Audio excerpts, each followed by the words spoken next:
So this is Eye on the Candy, and he's a 16 two-hand 6-year-old by He's Had Enough, which is a Tappet offspring. And he's 6, but he's only had 22 starts, which is not a lot for a 6-year-old, which is great. And he last ran about 3 weeks ago at the beginning of May. I really like this horse, and I have put a few rides on him since I did his first ride, which I posted, I think, one day last week, maybe about a week ago. This horse just has a super brain. I think he has a beautiful way of going. I love his uphill build. And he's really quiet. I mean, watch my lower leg as I'm doing this ride, how much leg I'm having to use. And actually, I started this ride without the dressage stick, but I grabbed it just so I could give him some little teeny taps to encourage him for a little bit more forward motion. And then, of course, when I get him more in front of my leg, he's straighter and he's rounder over his back and all that good stuff. But just such a quiet horse, makes a beautiful shape, and just a fantastic brain. I will say, somewhere at the beginning of this ride, he did clip his heel a little bit. I actually thought he might have pulled off his shoes, so I was checking his shoes, which were fine. And then I noticed and when we got back on cross ties, that he had a little bit of a clipped heel. So I don't think you can see anything in this video. I felt it a little bit. I don't think it's so visible. But just in case you have a supersonically amazing eye, that's what it is he clipped, I think it was his left front heel. Anyway, okay. So what we're working on with him is that his frame is very naturally uphill, which is fantastic. It is always so much easier to ride an uphill horse down than it is to try and take a downhill horse and bring them up. So this is always my preferred way my preferred frame to work with. And so what I'm thinking about here is I'm not concerned about his pole. I'm not concerned about how vertical or not on the vertical he is. What I want is for him to lower the base of his neck and to put a little bit of bend in the midsection of his neck. And you'll see that he has a little bit of this tongue out thing. It kind of comes and goes.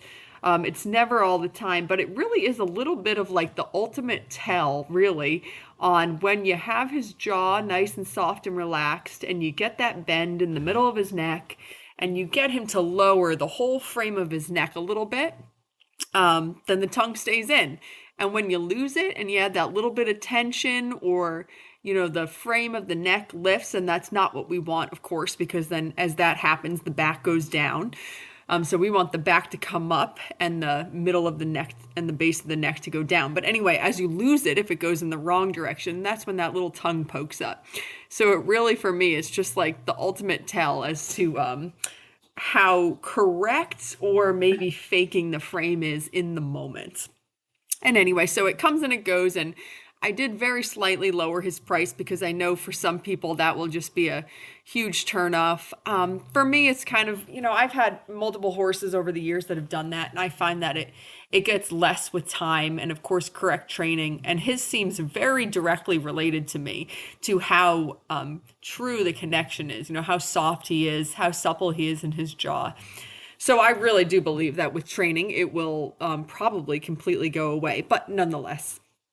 A little price reduction there. So if you're somebody who knows that you can correctly ride a horse, then you could get a really nice horse for a little bit less. He has a fantastic canter, both directions. Right now, he's quite convinced that the left lead is the only lead that he can pick up, but I'll talk about the right when we get there. Just a really good boy. He's funny. He's mesmerized by the open field across the street. Not so much that it interferes with his work, but when when I just sort of like stop and let him walk on a long rein, he would like to stare out at the field across the street. So he's not jumped yet. I didn't think he was quite ready for that, but we have started introducing just walking over poles and things like flowers. Like here you're seeing his first time over a flower box. And I really don't like to rush them. If they want to stop and look and sniff, and sometimes they take a bite, which I wish they wouldn't, but if they want to do those things, that's fine with me, as long as they're straight, or I should say perpendicular with whatever it is, and as long as they're thinking about it. So if he stops at the base and he's staring off at something far away, that's not what I want. But if he stops at the base and his attention is on the thing, then that's fine. He's welcome to take all the time he needs to think about it. Okay, so here I was trying to use poles to get his right lead, The problem is that he's just sort of like so quiet and relaxed that he couldn't quite be bothered to actually sort of like make the jumping step, which would land us into the canter. I think here he almost does. Yes, he gives me like a quarter of a step where he would have been on the right lead if he had continued cantering. But why do that when you could just trot? So this was sort of what we went through for a couple minutes, trying to get him into that right lead canter without causing any sort of stress or anxiety. That's what I like about using the poles.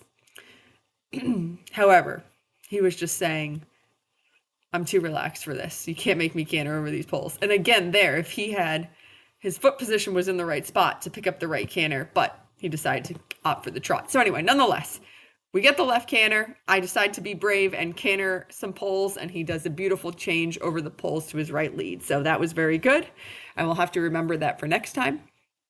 But even though trotting over my poles didn't get me the right lead canter, there is never any harm in these green horses trotting over poles as many times as you want. It just starts to lay the foundation for the footwork that we want over jumps.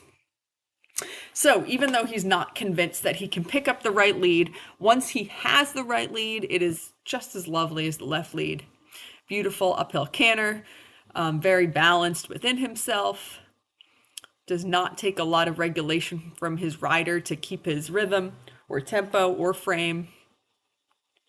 And in this ride, actually, we have him in the Duo D ring. So the soft rubber bit is definitely the bit that he is going very well in. So I thought after he came out of this right canter, he gave me just some beautiful trot work. This felt fantastic. Oops, lost it there for just a second. Comes up above the frame, and then there we go. There he lowers his whole neck a little bit. As I'm watching this back, in the moment I was thinking, this is amazing. And I do think, I'm happy with this trot work. It looks good. I think I have him maybe a half a beat over tempo here. And if I gave him just a moment longer with each foot on the ground, he could probably find that little stretch out to the end of my rein a little bit better. I'll have to remember that for next time. But, overall, I'm very happy with the shape that he's making. I like that right there. He lowered his whole frame. And I'm just sort of doing big gives on that inside hand, just hoping to encourage him this idea of following the rein out, following the bit to the end of the rein to elongate his frame as much as we can. And so right there, some really good steps. And then, of course, I lose it. And then this was nice down this long side, and I was thinking, okay, he's done quite a bit. He's been a really good boy. Time to let him be done. But I thought that was quite lovely. Next time I'll have to remember to let the tempo slow down just one click. Such a good boy. Okay, and then we've got some of him on cross ties. He loves the hose. He thinks that this is so fun, splashing around in it. He's just really well-mannered, really sweet, goofy horse.